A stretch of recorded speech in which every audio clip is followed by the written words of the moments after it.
We have Stephanie Curry this evening, who's an attorney with the Family Policy Alliance in Colorado Springs.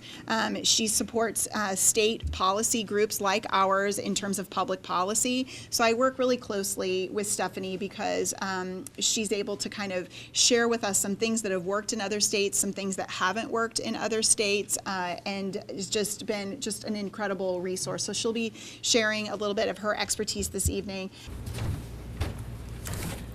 Well, good evening. I'm Stephanie Curry, as Shannon introduced me, and I'm with Family Policy Alliance.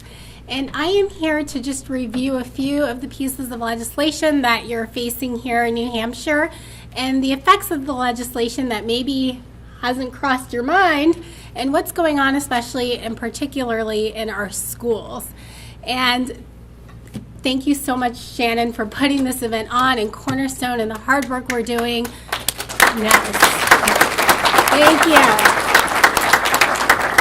We met, I don't know what you were doing this afternoon, but we were meeting with legislators and discussing this legislation and had some great conversation, and they were really engaged. And that is just a very small example of the hard work Cornerstone has been doing over many, many years, fighting and lobbying for family values and your rights and your children. Even when you weren't aware, when you were sleeping, their small staff was just fighting away. So God bless them and the work they're doing, and may it continue.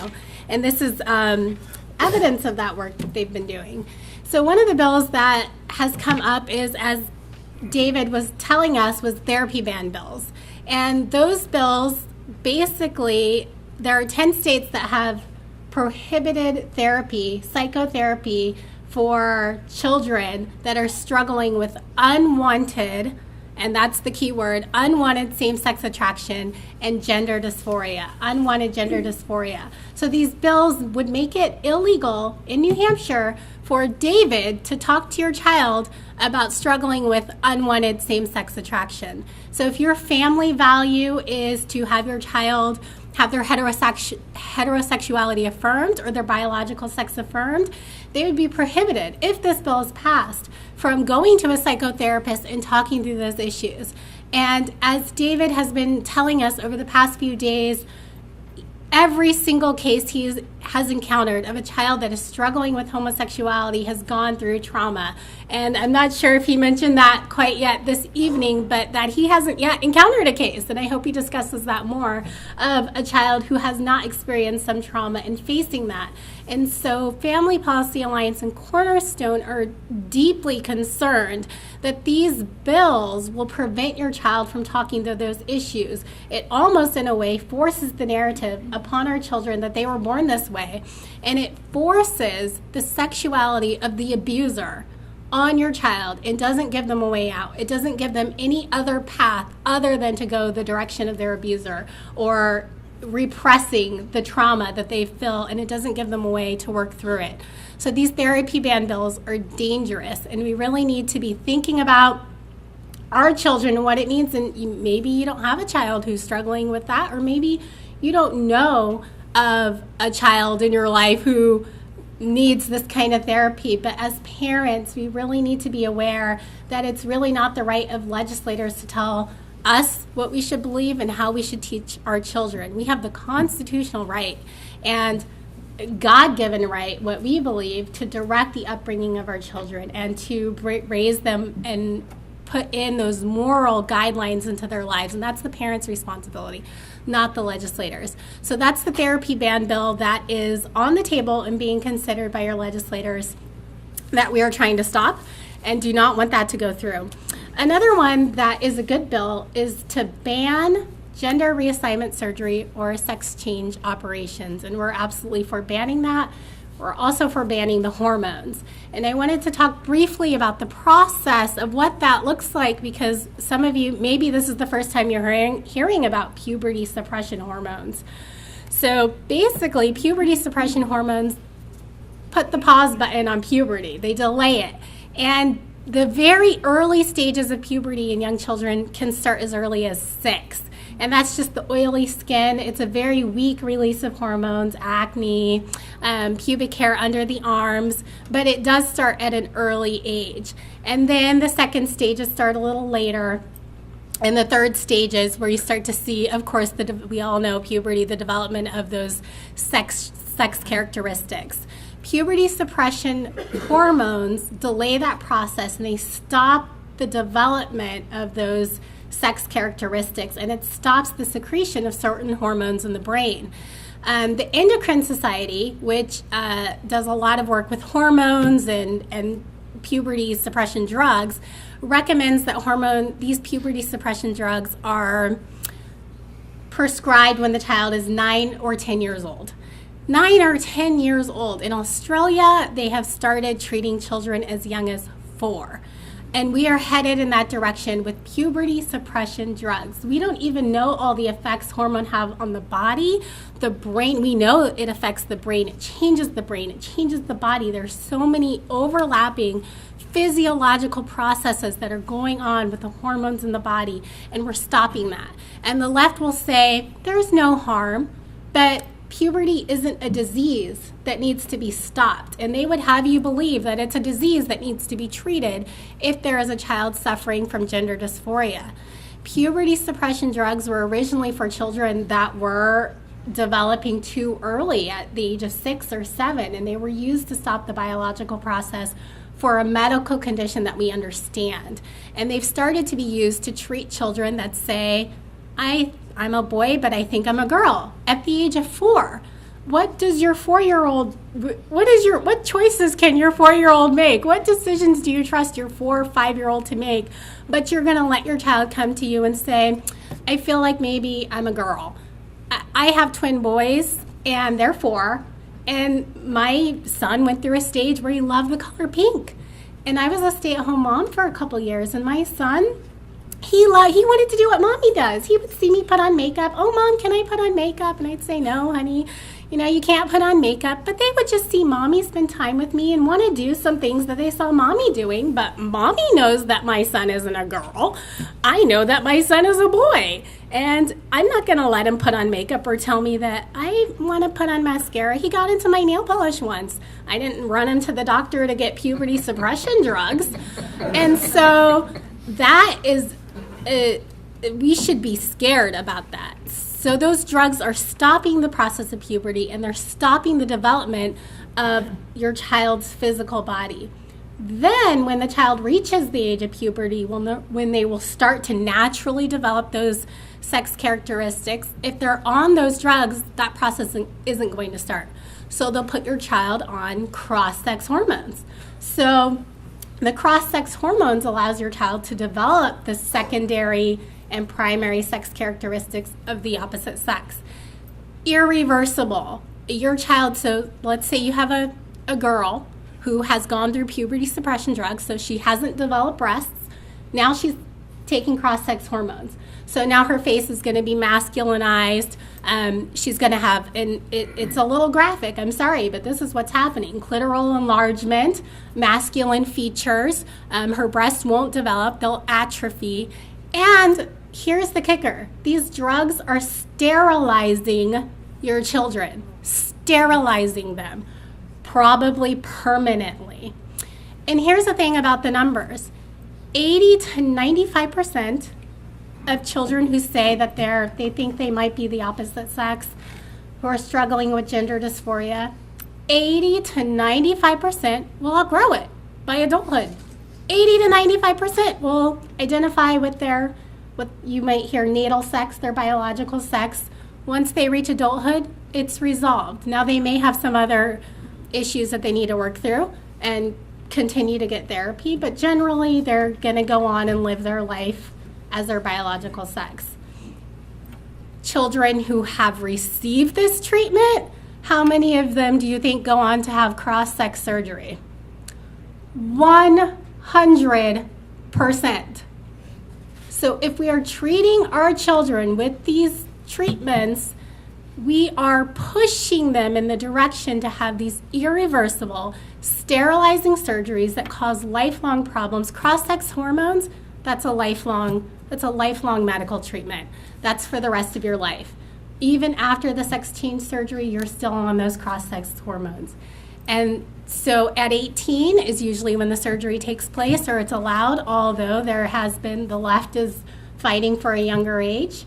And that's a major surgery.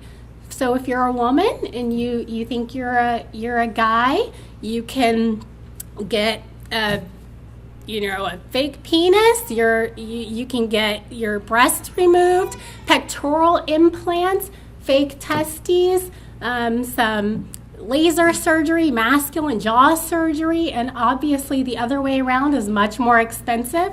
A man can get his penis removed, obviously, fake vagina, some breast implants, and as Renee has been explaining, there's a lot of health problems that she's suffered, and they don't talk about that. So these bills will prevent that from happening, and the state does a lot to protect your children medically, and there's a lot of things the state prohibits your children from doing. Your child can't drink, child can't vote, probably can't buy themselves cough syrup at the pharmacy, probably can't get Tylenol at school, and yet your school is talking to your child about their gender behind your back. And that's another bill that's on the table, is to have gender identity be a protected class. And you'll hear it referred to as a non-discrimination bill. And as a minority, that's a little offensive to me because, and as David said, we're not for bullying, compassion, and truth, and treating everybody with love. And I absolutely believe in that. But I do not believe that there is it's a discrimination issue. As I was saying earlier, we don't have gay, straight water fountains. We don't have institutionalized state oppression of gays and transsexuals. We don't have that here. And so to create a protected class for gender identity creates a lot of far-reaching effects in the law, and it runs deep. And let me illustrate a few examples. A couple will be in your school, in schools, and you've all heard of bathroom bills, locker rooms being open to the opposite sex. Imagine with me a young lady who thinks she's a boy, and she goes she's allowed to use the locker room because now schools are saying that gender identity is what really should drive who can use bathrooms and locker rooms. So she's undressing in the locker room with other adolescent boys because she says she's a boy. Is that really protecting the privacy and dignity of that young lady? Is that a situation in which that young lady is not going to be bullied? You might hear it as an anti-bullying policy. So you have a young lady in a bathroom with boys undressing.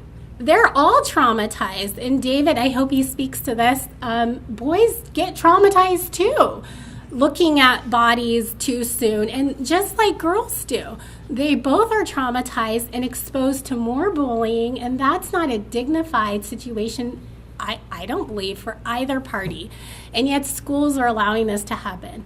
They're taking away your child's choice to decide when your child it should be their decision when they decide, I'm going to allow a boy to see me or a girl to see me, or when they want to be naked in front of the opposite sex. And hopefully that's a choice they make later in life.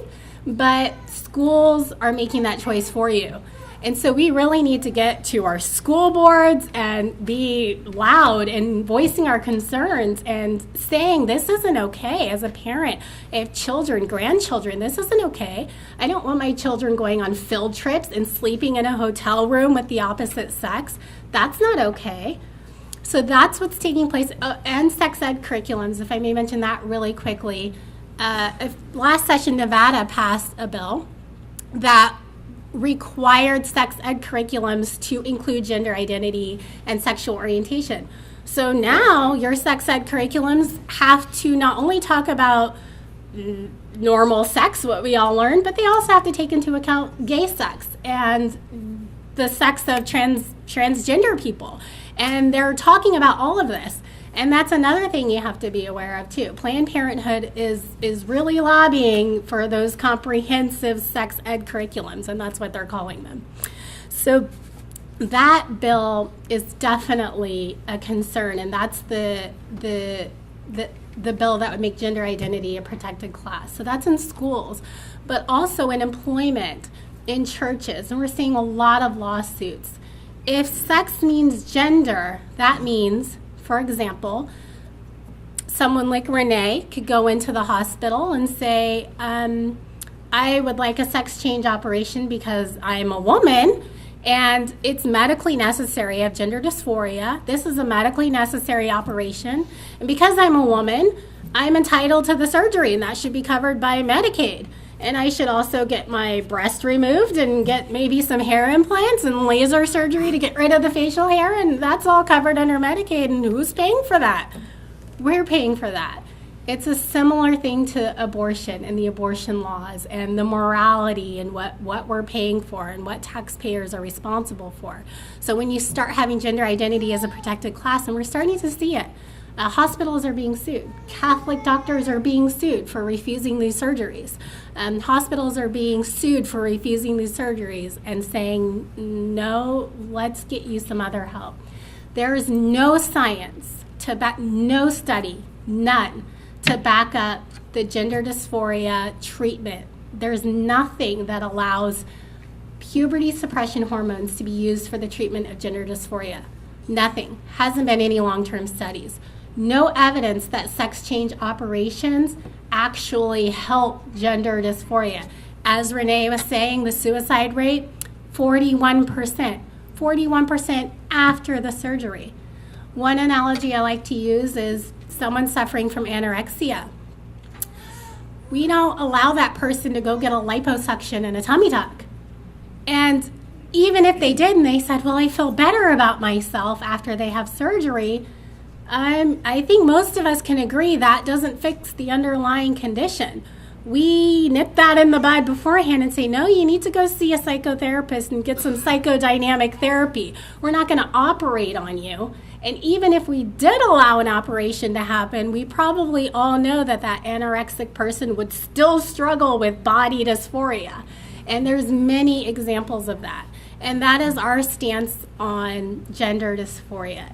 It is a psychological condition that is being treated with medical and physiological treatments, and that's not the right treatment. We need to find other ways, other compassionate ways of treating people suffering with gender dysphoria.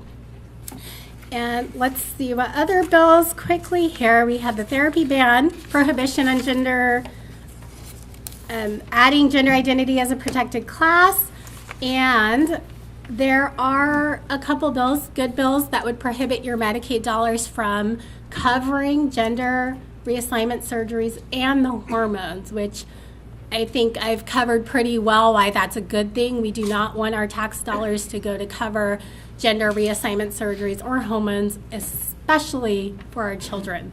And there's a final bill that I won't spend too much time on, but this bill would add sex reassignment surgery and say that if you allow your child to get sex reassignment surgery, that should be child abuse. And while we agree that it is abuse to allow your child to get sex reassignment surgery, we don't want to criminalize parents. And the reason for that is because parents are trusting doctors. Parents can't be expected to go through all the medical articles. They don't have the medical training. And that's what's happening with the therapy bans. Let me tell you where we're going with the therapy bans that I did not mention is, for example, in Massachusetts, they proposed a bill to prohibit psychotherapy for those dealing with unwanted same-sex attraction. And if you allow your child to get psychotherapy, that is a reportable offense. You can be charged with child abuse for doing that. Thank God that bill failed this session, but it took a year for us to get to that point, but I imagine we'll be seeing it again. Canada just passed a law that your child can be taken away if you allow your child to have psychotherapy, and that's kind of the path we're headed down. Child abuse, for you to have your child go see a therapist, and if they struggle with sexual abuse, that's not a factor. And some states are trying to include therapy bans for adults. So we're going down this path. We don't want to criminalize parents. They don't have the information. It's the doctors that we need to hold accountable. It's the medical community that we need to hold accountable. It is those who are in possession of the information and the facts that go to medical school, that are conducting the studies, that we need to hold accountable to the numbers.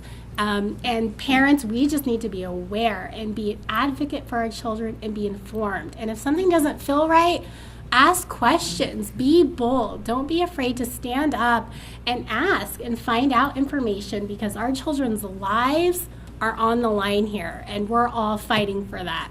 So thank you.